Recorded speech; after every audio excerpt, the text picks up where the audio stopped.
प्यारे बच्चों, नमस्ते। मैं राजश्री अवस्थी शुक्ला, प्रवक्ता इतिहास, राजकीय बालिका इंटर कॉलेज गोमती नगर लखनऊ से आपके लिए ये इतिहास विषय, भारतीय इतिहास के कुछ विषयों में से पहला अध्याय लेकर के आई हूँ। और इस अध्याय का नाम है ईंटें, मनके और अस्थियां। तो इस ईंटें, मनके और अस्थियां इस अध्याय में हम लोग हड़प्पा सभ्यता के बारे में पढ़ेंगे। हमारे अध्ययन का क्षेत्र रहेगा कि ये हड़प्पा सभ्यता, जिसको हम सिंधु घाटी की सभ्यता के नाम से भी जानते हैं, इसका उदय कब हुआ, इसका विस्तार कहां तक था और इसकी धार्मिक, राजनीतिक, सामाजिक और आर्थिक जीवन इस समय उन लोगों का कैसा था। तो सबसे पहले हम लोग उदय की बात करते हैं। तो कोई भी सभ्यता या संस्कृति जब उदय होती है तो वो अचानक से प्रकाश में नहीं आती है, क्रमशः उसका धीरे धीरे विकास होता है। तो जो हड़प्पा का जो मुख्य फेज जिसको हम कहते हैं उन्नत हड़प्पा काल, उससे पहले भी वहां पर संस्कृतियां थी जिसको कि पूर्ववर्ती हड़प्पा सभ्यता कहा गया, संस्कृतियां कहा गया, और इसके पश्चात जो संस्कृतियां थी उनको परवर्ती हड़प्पा संस्कृतियां कहा गया। तो एक प्रकार से ये जो लूप होता है, अगर ऐसे हम देखें तो यहाँ पर ये हमारी पूर्ववर्ती हड़प्पा संस्कृतियां हैं और ये परवर्ती हड़प्पा सभ्यता हैं, और ये जो पूरी संस्कृति है यह उन्नति काल हमारा हड़प्पा सभ्यता का उत्कर्ष का काल रहा है। इसका विस्तार की बात करेंगे हम लोग इसमें, और इसके जीवन के बारे में बात करेंगे। जीवन के हर पहलू के बारे में हम लोग यहाँ पर समझेंगे। तो आइए देखते हैं सबसे पहले इसकी खोज कब हुई, कहां हुई, कैसे हुई, पुरातत्व विज्ञान का इसमें क्या योगदान रहा, इसका विस्तार कहां तक था और इसका नामकरण क्या हुआ, क्यों हुआ। खोज सर्वप्रथम 8वीं शताब्दी में इन क्षेत्रों से कुछ ऊंचे ऊंचे टीलों से ईंटों की प्राप्ति हुई, जिसमें लोगों ने अपने घरों मकानों को बनाने में प्रयोग कर लिया। फिर जब 1856 के बाद रेलवे लाइन पड़ी तो इन ईंटों का प्रयोग उन रेलवे लाइन को बनाने में कर लिया गया। बाद में जब भारतीय पुरातत्व विभाग की स्थापना हो गई, उसके पश्चात यहाँ पर क्रमशः एक पुरानी सभ्यता का पता चला, जिसको एक क्रम से उन्होंने वैज्ञानिक तरीके से वहां पर उत्खनन करवाया और इस सभ्यता को प्रकाश में लाया गया। तो सर्वप्रथम 1921 में इस हड़प्पा क्षेत्र का पता चला, इसीलिए इस सभ्यता को हड़प्पा सभ्यता कहा गया, क्योंकि पुरातत्व विज्ञान में यह नियम है कि जिस स्थान से पहली बार कोई भी अवशेष प्राप्त होगा, पुरावशेष प्राप्त होगा, और उसके पश्चात दूसरे क्षेत्रों से भी, चाहे वो कितनी भी दूर हो, अगर समान पुरावशेष प्राप्त होते हैं तो उनको पहले स्थान के नाम पे ही उनका नामकरण किया जाता है, इसलिए इसको हड़प्पा संस्कृति कहा गया। फिर 1922 में मोहनजोदड़ो, जो कि एक दूसरा विशाल नगर था, इसका उत्खनन हुआ। यहाँ पर इसके बारे में पता चला हड़प्पा के जो भी पुरावशेष थे बहुत ज्यादा संरक्षित नहीं रह गए थे, क्योंकि यहाँ पे लोगों ने बहुत ज्यादा इसमें इंटरफेयर किया था, जबकि मोहनजोदड़ो हड़प्पा के बनिस्बत काफी सुरक्षित, वहां से हमको पुरावशेष प्राप्त हुए हैं। पुरातत्व विज्ञान पुराने जो वस्तु, आभूषण या जो भी सामग्री हमको प्राप्त होती है उसका एक क्रमबद्ध निश्चित तरीके से, वैज्ञानिक तरीके से जब उसका अध्ययन किया जाता है तो यह पुरातत्व विज्ञान कहलाता है। और इसी में पुरावशेष, चाहे वो आभूषण हो, मनके हो या अस्थियां हो, बर्तन हो, कलाकृतियां हो, इन सब का इसमें अध्ययन किया जाता है। तो उसी के माध्यम से हम अपने इतिहास का पुनर्निर्माण कर पाते हैं कि उस समय लोग कैसे रहते होंगे, क्या खाते पीते होंगे, क्या पहनते होंगे और उनका सामाजिक जीवन कैसा रहता होगा। इसका विस्तार, जैसा कि आप इस मानचित्र में देख रहे हैं कि यह हमारे भारत के उत्तर पश्चिम का क्षेत्र है। अविभाजित भारत के पूरे उत्तर पश्चिम के क्षेत्र में यह विकास हमको यहाँ पर दिखाई दे रहा है, और ये पूरा क्षेत्र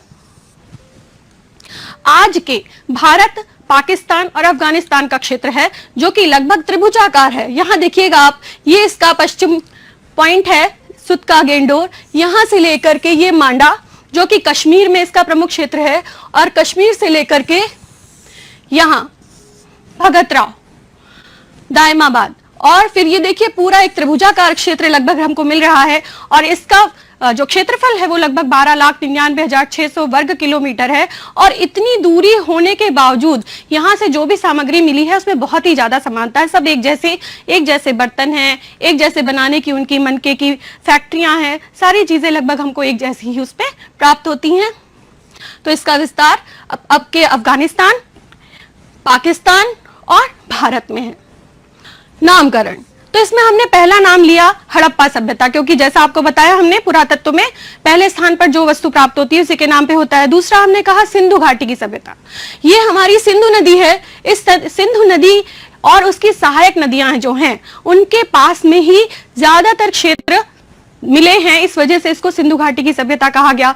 इसके अलावा इसको कांस्य युगीन सभ्यता भी कहते हैं, क्योंकि यहाँ से जो भी वस्तुएं प्राप्त हुई हैं उसमें कांस्य धातु की प्रमुखता है, इसलिए। जबकि लोहा भी है और भी लोहा नहीं है, सोना है और भी धातुएं हैं, लेकिन लोहा नहीं है। ये लोग लोहे से बिल्कुल अपरिचित हैं।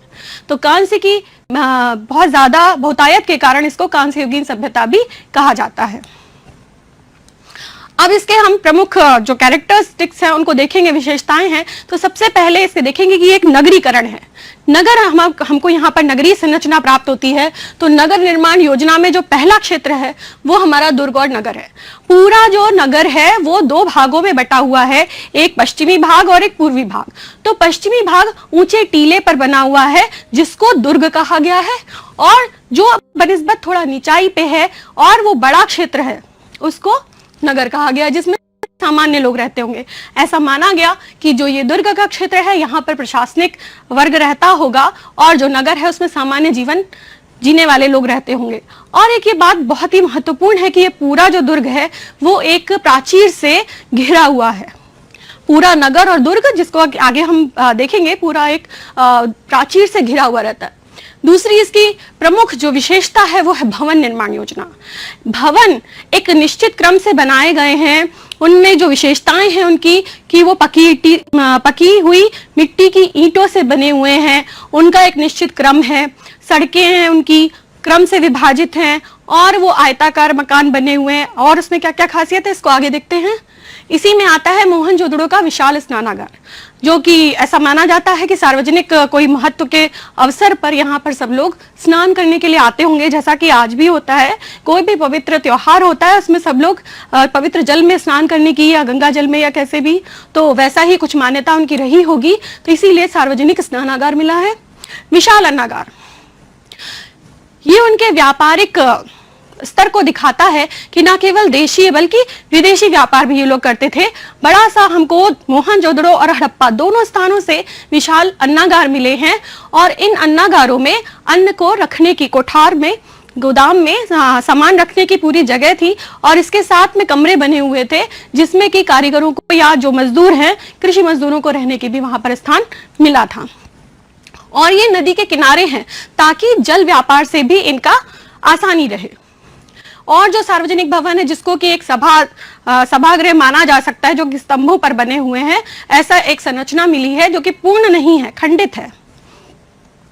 आगे हम लोग देखेंगे तो ये आपको हमने हड़प्पा और मोहनजोदड़ो, जो हड़प्पा है वो तो थोड़ा सा बेतरतीब हो चुका है, लेकिन ये मोहनजोदड़ो का पूरा नगर की रूपरेखा है। यहाँ हम लोग देखेंगे तो ये दुर्ग है, पश्चिम के क्षेत्र में दुर्ग है, और ये पूर्वी क्षेत्र में जो ये सामान्य नगर है। इस दुर्ग की फिर यहाँ पर हम लोग देखेंगे विस्तार से इसको। तो ये हमारा अन्नागार मिलता है, ये हमारा स्नानागार है, और यहाँ पे ये सार्वजनिक भवन है। तो इस प्रकार से ये पूरी दुर्ग की संरचना है, जो कि थोड़ा ऊंचाई पे ईंटों से बना करके उस ऊंचे स्तर पर वहां पर इसको निर्माण किया गया। और ये निचले स्तर पर जो नगर है वहां पर शवाधान के लिए पूरा एक एरिया अलग था। और ऐसे ही ये जो ये बने हैं, ये मकान हैं जो कि एक क्रम से बने हुए हैं, निश्चित क्रम से इनका निर्माण किया गया है। तो इनकी पहचान जो हमने आपको बताई, सबसे पहले सड़कें जो हैं वो समकोण पर एक दूसरे को काट रही हैं। छोटे गलियों से लेकर के बड़े बड़े राजमार्ग तक प्राप्त हुए हैं। 3 फीट से लेकर के 33 फीट तक की वहां पे गलियां प्राप्त हुई हैं, जो कि समकोण पर एक दूसरे को काटती हैं इस प्रकार से। और फिर अंदर पतली गलियां हैं, और यहां जाकर के मकानों का निर्माण हुआ है। इन मकानों की जो प्रमुख विशेषता है वो है कि एक वर्ग में एक आंगन के चारों ओर कमरे बने हुए हैं। हर घर में आंगन है, आसपास उसके कमरे बने हुए हैं, और उन कमरों में क्रमशः रहने का कमरा, कुछ कार्य करने का कमरा, और दूसरा एक स्नान गृह अवश्य बना हुआ है, और उस स्नान गृह में कुएं भी अवश्य बने हुए हैं। तो ये इनकी एक दूसरी खासियत है कि हाइजीन का भी ध्यान रखते हुए, व्यक्तिगत स्वच्छता का ध्यान रखते हुए स्नानागार भी घर में ही है, कुआं भी है और उसके अवशेष जल को निकालने के लिए वहां पर नालियां भी हैं। जो ये सफाई व्यवस्था है ये बहुत ही उन्नत प्रकार की मिली है। जो वहां की नालियां मिली हैं, घर से क्रमशः उन नालियों से गंदा पानी निकल करके बड़े नाले में जाता था और वो बड़ा नाला बाहर जाकर के शहर के बाहर डंप कर दिया जाता था। खास बात यह है कि ये नालियां ढकी हुई ईंटों से बनी हुई हैं, पक्की ईंटों से बनी है और उसके ऊपर ढका हुआ भी है और कुछ कुछ दूरी पर ऐसे मेनहोल टाइप के गड्ढे बने हैं कि उनको हम हटा करके सफाई भी उनकी नियमित की जा सकती रहती होगी और उस जो भी गाद सामग्री वहां से निकलती होगी गंदगी, वो सड़क के किनारे भी उसका अवशेष मिला है। तो ऐसा माना गया कि हमेशा ऐसा नहीं रहा होगा, कुछ रह गया होगा। फिर हम लोग देखते हैं प्रकाश व्यवस्था। तो जो बड़े राजमार्ग हैं उन पर प्रकाश की व्यवस्था भी थी, कुछ स्तंभ रहते होंगे उनके ऊपर, दिन या रात के लिए ऐसा प्रकाश व्यवस्था की गई होगी। जल निकास प्रणाली जो हमने आपको बताया कि ढकी हुई नालियां हैं और सारा जल जो अवशेष गंदा जल है वो कैसे नगर से बाहर निकल करके एक जगह पे उसको डंप कर दिया जाता था। अब यहाँ देखेंगे हम इन लोगों का आर्थिक जीवन। तो सबसे पहले बात करते हैं कृषि की, क्योंकि मुख्यतः यह कृषि पर निर्भर रहता है। व्यक्ति कृषि से ही शुरू होता है, कृषि और पशुपालन। जब मानव ने विकास किया तो सबसे पहले उसने कृषि ही प्रारंभ की, पशुपालन और कृषि। तो कृषि आकर के यहाँ पर इतनी विस्तृत हो गई कि उसने व्यापार का रूप भी ले लिया। कृषि में यहाँ पर गेहूं, जौ और भी तमाम प्रकार के अनाज उपजाए जाते थे, दालें थी, लेकिन यहाँ से चावल के अवशेष बहुत ही कम प्राप्त होते हैं। उन्नत किस्म के गेहूं और जौ यहाँ से प्राप्त हुए हैं और कालीबंगा नामक स्थान से हल्के कुंड की जो हल होता है उससे जो रेखा बनाई जाती है खेत में, वहां पर ऐसे दो कुंड मिले हैं, अर्थात कि वहां पर दो फसलें एक साथ उगाई जा सकती होंगी। ऐसी टेक्निक का भी इन्होंने निर्माण कर लिया था। इस प्रकार से बनाते थे भोजन। ये लोग शाकाहारी मांसाहारी दोनों थे। दूध क्योंकि वहां से बैल मिलता है और गोधन के कारण वहां पर गाय अवश्य होगी और गाय और बैल का प्रमाण जो उनकी मोहरों से मिलता है, हमें मोहर यहाँ पे सबसे ज्यादा प्राप्त हुई हैं, तो उन मोहरों पर जानवरों का अंकन है और उसमें जो बैल बना है उससे हम कृषि से भी उसका कार्य करवाते थे। हल और कृषि के लिए इसमें बैल का प्रयोग करते थे। भोजन में दालें, गेहूं, जौ और बाकी सामान, दूध, दही, इसके अलावा जो भी दुग्ध निर्मित पदार्थ है वो सब खाते रहे होंगे। पशुपालन, जो इनके प्रमुख पशु हैं उनमें आपके बकरी है, मुर्गी है, बहुत सारे और भी है इस प्रकार के, बत्तख, ये सब यहाँ पर हमको पशु मिलते हैं जो कि इन्होंने पाले हैं। कुत्ता भी है। बांडा में एक जगह पर ऐसा शवाधान मिला है जहां पर कुत्ता भी शव के साथ दफनाया गया है। तो यानी कुत्ता भी इतना प्रिय और अपना पालतू रहा होगा। जंगली पशुओं में हमको जो प्रमाण है वो सारे मोहरों से ही प्राप्त होते हैं, जिसमें कि हाथी है और हाथी, हिरन, बाघ, गेंडा, बहुत प्रकार के और हमें जीव जंतु यहाँ पर दिखाई देते हैं, नाग है। तो ये सब जो जंगली पशु हैं इनका हम धार्मिक जीवन में भी प्रयोग वो देखेंगे इनका महत्व। तो ये जंगली पशु हो गए। धातुएं, जैसा कि हमने आपको बताया कि ये कांस्य युगीन सभ्यता है, कांसे की महत्ता है यहाँ पर, लेकिन यहाँ पर सोना बहुत बहुमूल्य उस समय नहीं था। सोना ज्यादातर मिला है, सब जगहों से मिला है और सोना चांदी, लेकिन यहाँ पर लोहा बिल्कुल भी प्राप्त नहीं हुआ है। और इसके अलावा जो बहुमूल्य पत्थर है विदेशों से आयात किए जाते थे, उनमें जैस्पर और लाजवर्त मणि और बहुत सारी और कार्निलियन मणि, मन के जो लाल रंग के होते हैं, उस प्रकार के बहुत सारी सामग्री इन धातुओं में और मनकों में प्राप्त हुई है। व्यापार, जैसा बताया हमने कि देशी और विदेशी दोनों व्यापार होते थे। जल मार्ग से भी होता था, स्थल मार्ग से भी होता था। और जल मार्ग का होने का मतलब है विदेशी व्यापार जल मार्ग से, अर्थात कोई ना कोई बंदरगाह रहा होगा और ये बंदरगाह हमको गुजरात के लोथल नामक स्थान से प्राप्त होता है। पूरी बंदरगाह की संरचना है और वहां से फारस तक की खाड़ी में यहाँ का व्यापार होता था। वहां पर हमको मेसोपोटामिया की सभ्यता में दिलमुन और माकन नाम के दो स्थानों का प्राप्त हुआ है। वहां से हड़प्पाई मोहरों की प्रचुरता से उपलब्धता हुई है वहां पर, और वहां पर इसको सिंधु सभ्यता को मेलुहा नाम से जाना गया है। इसके आगे हम लोग देखते हैं तो बड़े बड़े शिप्स में, बड़े बड़े नावों में या जहाजों में ये सामान यहाँ से जाता होगा, क्योंकि इनकी मोहरों में नाव का प्रमाण मिला है और ये नाव के ऊपर एक पक्षी भी बैठा हुआ है। जैसे कि हम लोग जानते हैं कि दिशा के लिए उसमें एक चित्र बनाए रहते हैं कि हवा की दिशा पता चलेगी और वैसे भी दिशा पता चलेगी, तो पूरा नाव के चित्र का अंकन है। फिर हम लोग देखते हैं माप तौल। ये एक इनका अपना आविष्कार था जो इन्होंने किया था कि बाट बनाए थे, छोटे छोटे से जो हम लोग अपने सामान तौलते हैं उसके लिए एक निश्चित पैमाने पर इन्होंने बाट बनाए थे, जो कि बहुत दिनों तक ये अब प्रचलित रहे। इनके बाट 1, 2, 4, 8, 16 इस पैमाने पर बने हुए थे और ये दशमलव प्रणाली पर आधारित थे। ऐसे ही बाट का काफी दिनों तक का प्रचलन बना रहा है और अभी भी हम लोग कहते हैं ना कि 1 रुपए में कितना 16 आने सच, तो ये उसी क्रम में ही ये इनका माप तौल इनका रहता होगा। पैमाने हैं, बटखरे हैं, स्केल है, शंख का बना हुआ, सीप का बना हुआ एक स्केल प्राप्त हुआ है, तो इससे कि माप तौल भी इनके यहाँ काफी अच्छे से इस पर इन्होंने वर्क किया था। मोहरे, जो कि सबसे ज्यादा यहाँ से प्राप्त हुई हैं। मोहरे सेल खड़ी की बनी हुई है, मुलायम पत्थर होता है जिसको कि उकेर करके उस पे ये चित्र बनाए गए और वो मोहरे बनाई गई। यहाँ पर हम देख रहे हैं मनके।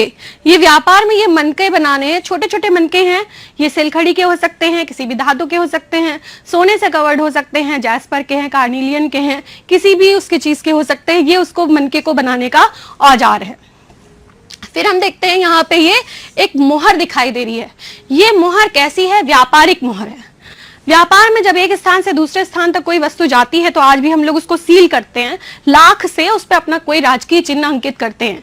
तो यहाँ पर ये जो मुहर बनाई गई, ये उस व्यापारिक श्रेणी की अपनी मुहर रही होगी, उस पर उन्होंने वो चित्र अंकन किया होगा और वो क्योंकि सामान सुरक्षित एक स्थान से दूसरे स्थान तक पहुंच सके, इसके लिए इन मोहरों का प्रयोग किया जाता रहा।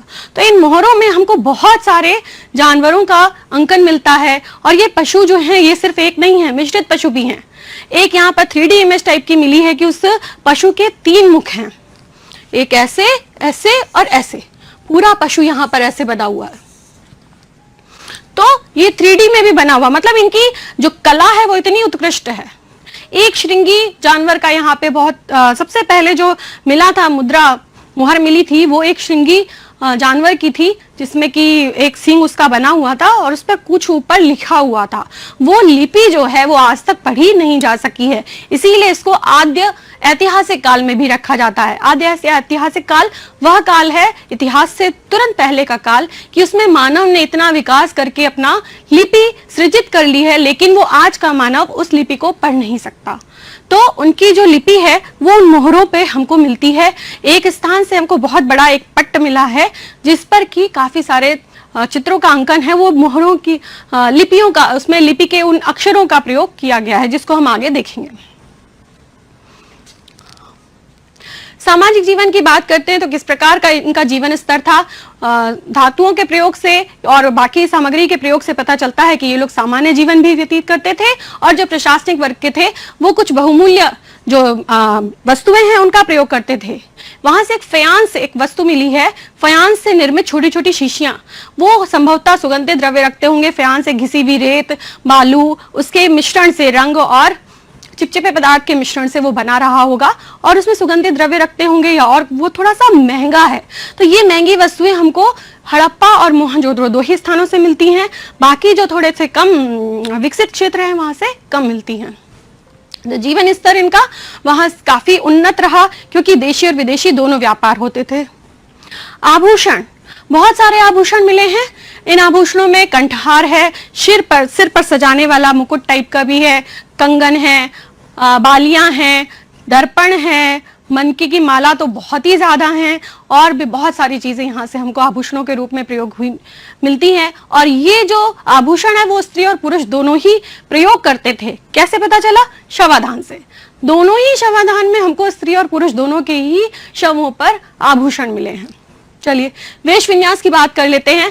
तो इनके यहाँ सूती, ऊनी दोनों प्रकार के वस्त्र प्रयोग किए जाते रहे होंगे। इनका प्रमाण तो अभी नहीं मिला है क्योंकि वास्तव में कपड़ा तो गल गया जमीन के अंदर, लेकिन जो उसकी छाप हमको मिट्टी में मिली है उसको देख करके पता चला कि सबसे पहले कपास भी यहीं पर उपजाई गई और फिर यहीं से आगे बढ़ी।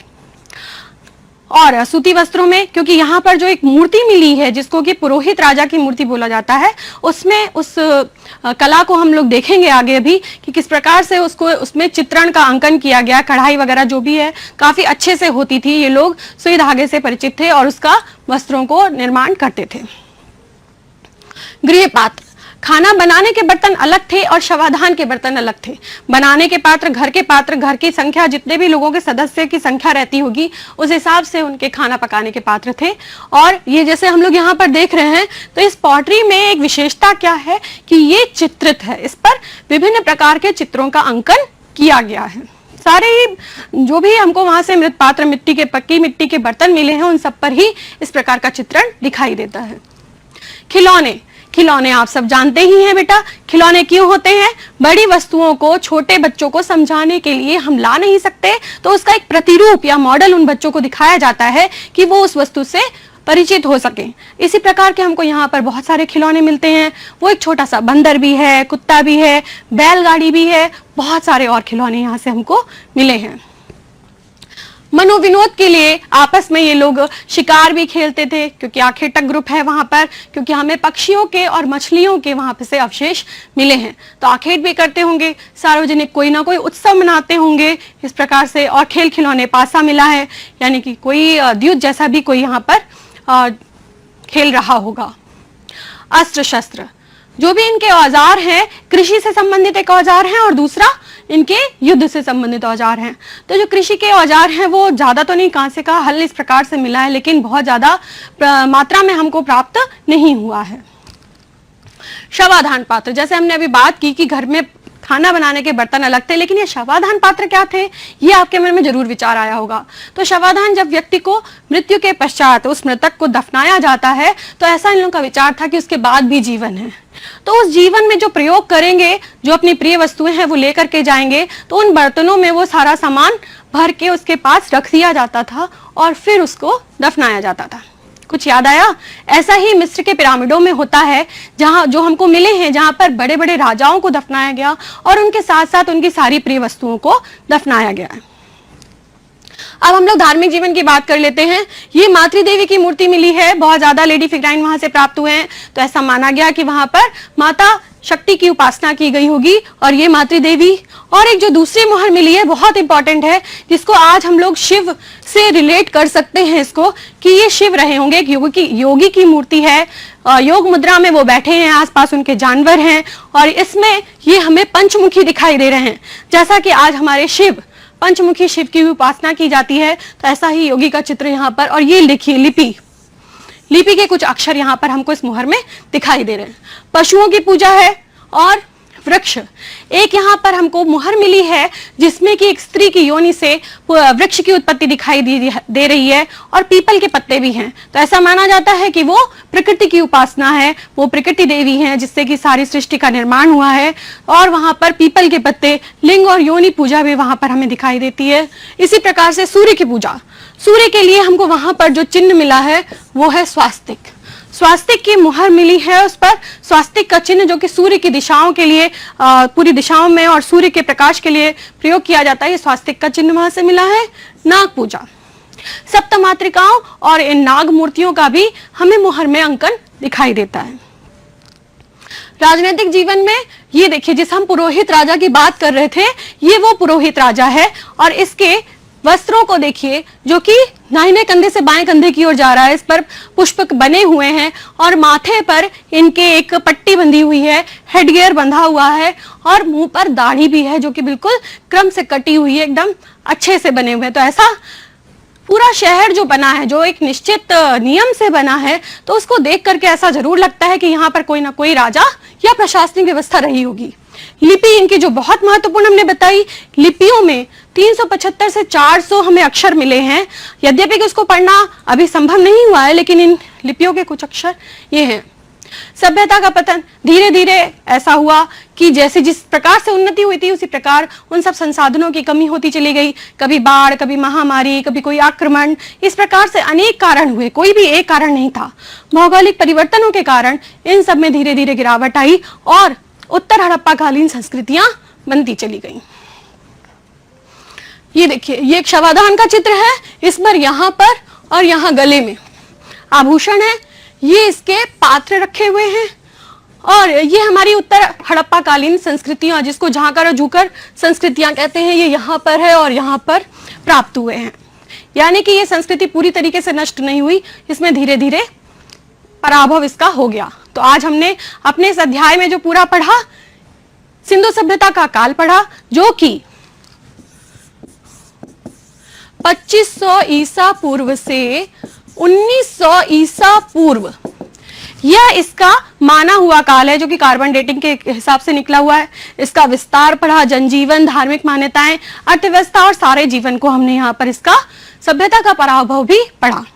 अब आपको करना क्या है कि पहली बात तो आप मानचित्र कार्य करेंगे कि ये हमारे मानचित्र, हमारे भारत के मानचित्र में कहां पर ये क्षेत्र है, इनको देखना है। इसकी प्रमुख विशेषताएं आप लोग अच्छे से समझेंगे और लिखेंगे। अच्छा, आपके आसपास आपके शहर में कोई अगर म्यूजियम हो तो वहां अवश्य जाइएगा, वहां उन सामग्रियों को देखिएगा और फिर देखिएगा आज की वस्तुओं में और उन वस्तुओं में क्या मेल है, क्या बेमेल है, क्या अंतर है। इसको एक सूची बनाइएगा और इसमें पूरा हम लोग एक प्रकार से फिर से इतिहास का पुनर्निर्माण करेंगे और फिर मिलेंगे। नमस्ते।